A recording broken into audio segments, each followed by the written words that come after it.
Contador Carlos Bautista, por aquí tenemos un artículo que fue eliminado del nuevo reglamento de la Ley del Impuesto sobre la Renta, específicamente en el antiguo reglamento era el artículo 67, que en principio de alguna manera nos habla sobre la suspensión de actividades que ya se les permite realizar de nueva cuenta ya desde hace algún tiempo atrás a las sociedades mercantiles.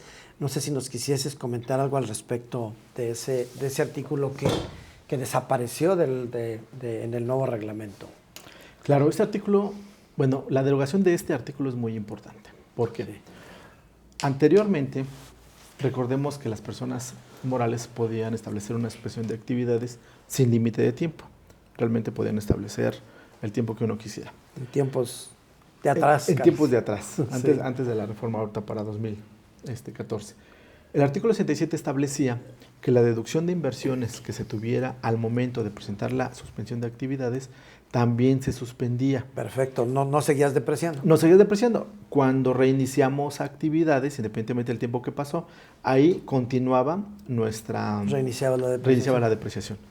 Ahora, ¿qué sucede con este reglamento? Deroga ese artículo 67. Pero también recordemos que ya tenemos la facilidad para que las personas morales puedan suspender actividades durante 2 años. Más uno de gracia. Más uno de gracia en caso de que así lo justifiquemos. Luego entonces, las personas morales que estén en ese supuesto ya no podrán gozar de la suspensión de la deducción. Y si nos vamos a texto de ley, nosotros tendríamos que estar depreciando y perderíamos esa depreciación. ¿Por qué? Porque ya no estaríamos presentando una declaración al estar suspendidos, hablando de 2 años completos. Claro. Entonces, sí es relevante para tomarse en cuenta. Sí, definitivamente es muy trascendente que se entiende que si suspendes actividades, pues sus activos se quedan, por ejemplo, la maquinaria pues se queda en suspenso y ya no tiene el desgaste real, físico, que es la depreciación. Por lo tanto, pues era correcto que existiera ese artículo 67 y que volviera en el nuevo reglamento a reactivarse para que también suspendieras la depreciación de tus bienes durante el periodo en que estuvieras en suspensión de actividades. Tenemos por ahí otro artículo que es el 76 respecto de inversiones que hagas o que hagan las empresas en comedores para sus trabajadores, o hay empresas que incluso compran casas habitación para sus visitantes o sus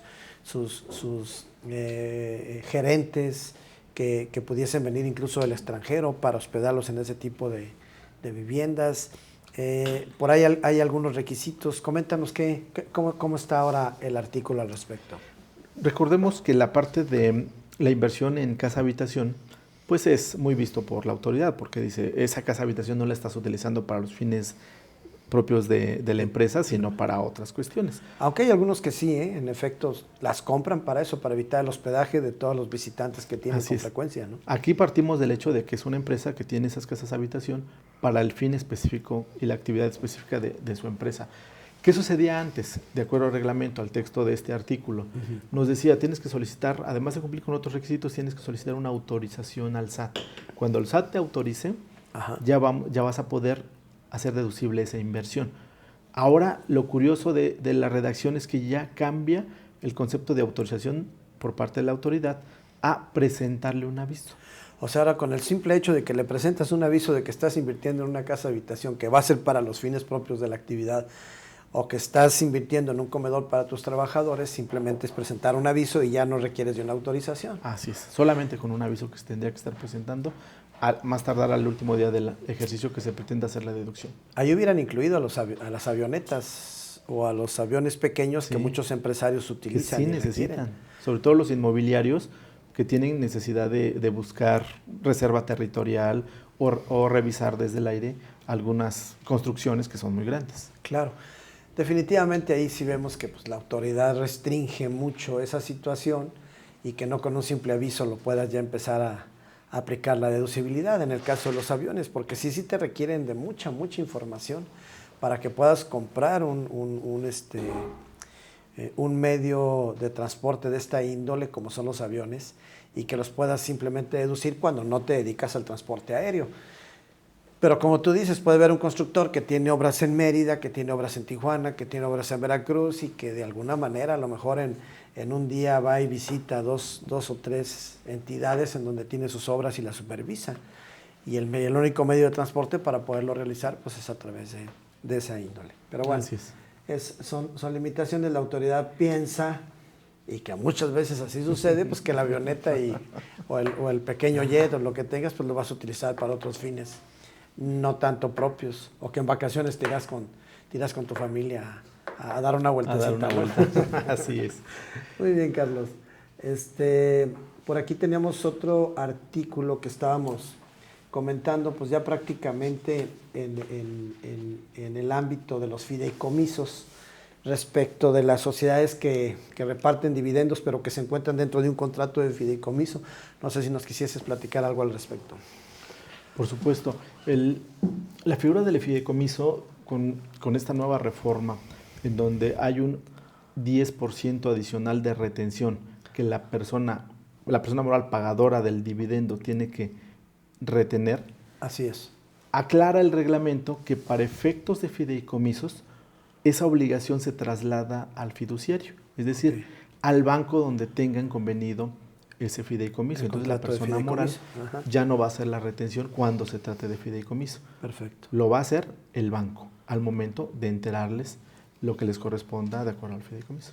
Esto significa que si tenemos dos sociedades mercantiles que están dentro de un contrato de fideicomiso y que dentro de ese ámbito o generen dividendos provenientes de las actividades en fideicomiso, la sociedad que reparta los dividendos se quita de la obligación de retener el 10% de impuestos sobre la renta que nació con la reforma 2014, sobre dividendos que provengan de las COFINES a partir de 2014, y que ya la obligación se la dan a la institución fiduciaria para que ella sea la retenedora de ese 10%, ¿verdad? Es correcto. Así Perfecto. es. Prácticamente así sería esto.